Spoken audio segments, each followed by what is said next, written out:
Mazmur 80 ayat 5. Tuhan Allah semesta alam, berapa lama lagi murkamu menyala sekalipun umatmu berdoa? Allah yang kita sembah adalah Allah yang Maha Pengasih. Kasih Allah terlihat melalui karya ciptaannya.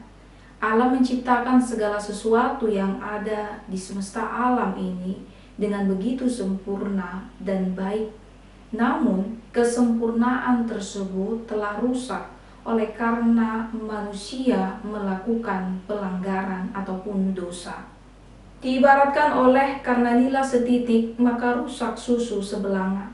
Yang hanya karena satu kesalahan yang dilakukan manusia, maka merusak kemuliaan seluruh ciptaan Allah, termasuk gambaran kemuliaan Allah yang terdapat dalam diri manusia. Dosa yang dilakukan oleh manusia yang menyebabkan penderitaan di tengah-tengah kehidupan ini, penderitaan secara batin maupun fisik, harus dihadapi manusia selama masih hidup di dunia ini sebagai konsekuensi atas dosa tersebut, dan yang tidak jarang menyebabkan rasa hancur dalam batinnya. Mari belajar dari sikap yang ditunjukkan oleh pemazmur dalam nats ini. Kehancuran tidak menggoda pemazmur untuk memalingkan wajah dari Allah dan mencari sumber pertolongan dari yang lain.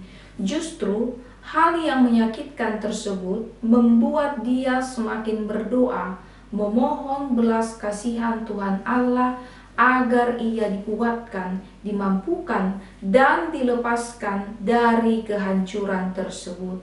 Pemazmur menyadari bahwa penderitaan yang terjadi oleh karena murka Allah yang membiarkan umatnya menderita, dan itu terjadi karena dosa yang ia lakukan sendiri.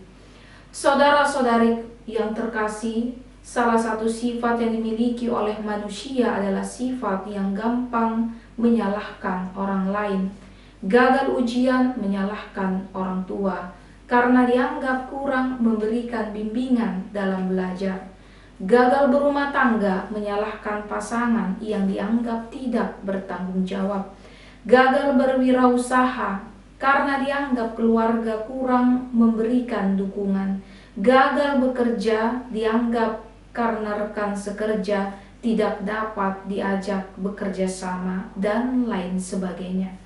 Apakah dengan menyalahkan orang lain maka akan menemukan solusi atas kegagalan yang telah terjadi? Tentu jawabannya tidak. Seharusnya saat kegagalan terjadi, hal yang harusnya dilakukan yaitu introspeksi diri sendiri, lakukan hal yang lebih berkualitas, dan berhenti menyalahkan orang lain. Saudara-saudariku yang terkasih, sebagai umat Tuhan, dalam menjalani kehidupan ini, tentu ada banyak hal yang kita hadapi di tengah-tengah kehidupan ini. Bukan hanya sukacita, tetapi duka cita juga kita hadapi silih berganti. Dalam berbagai hal yang terjadi tersebut, sebagai umat Tuhan, marilah kita senantiasa mengingat dan memohon agar Tuhan senantiasa berkenan dalam memberikan kekuatan bagi kita, sehingga apapun yang terjadi itu tidak membuat iman kita menjadi rapuh, tetapi semakin menempah iman kita untuk semakin berkualitas. Amin.